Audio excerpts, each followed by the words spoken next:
சுற்றி சூழல் விழிப்புணர்வு செய்திகள்.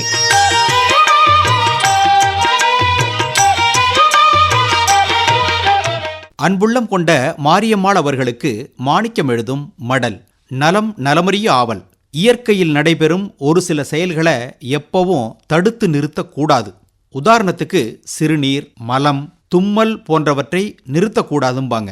சிறுநீர், மலம்லாம் நமது உடம்பு வெளியேற்றும் கழிவுகள். ஆனா இந்த தும்மல் என்பது பொது இடங்களிலோ, முக்கிய கூட்டங்களிலோ, அமைதியான இடத்திலோ, வழிபாட்டு தலங்களிலோ, வகுப்புகளிலோ நிகழ்ந்தால் அங்கு நிலவும் அமைதியை கெடுக்கும் என்ற எண்ணத்தால் பலரும் அதை அடக்குவர்.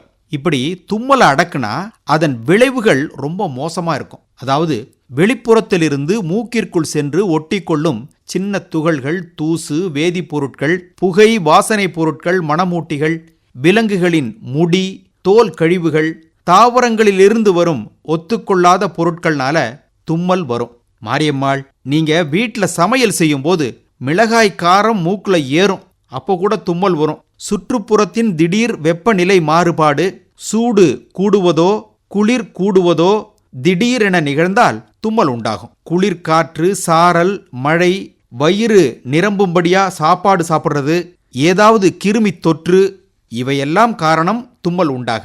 அப்படி தும்மல் வந்தால் அதை அடக்காம வெளியேற்றிடணும்.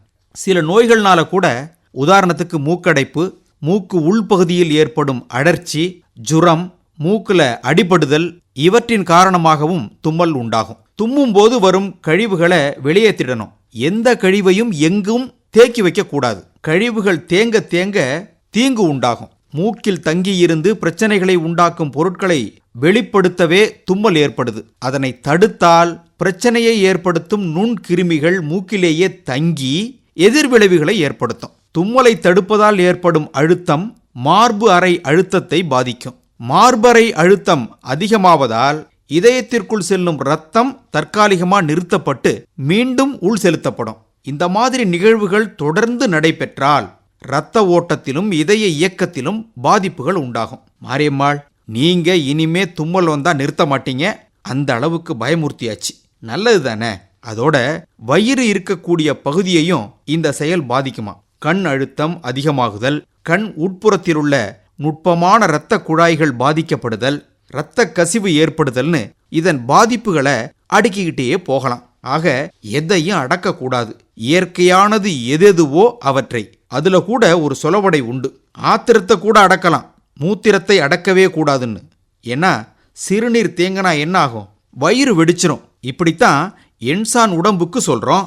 இந்த பூ உலகுக்கு என்ன சொல்ல? கழிவுகள் சேர சேர இந்த பூ உலகம் வெடிக்குதோ இல்லையோ சீர்கெட்டு போகும்.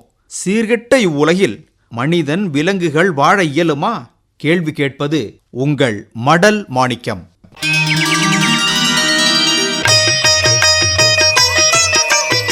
நம்மை சுற்றி சூழல் விழிப்புணர்வு செய்திகள் கேட்டீர்கள்.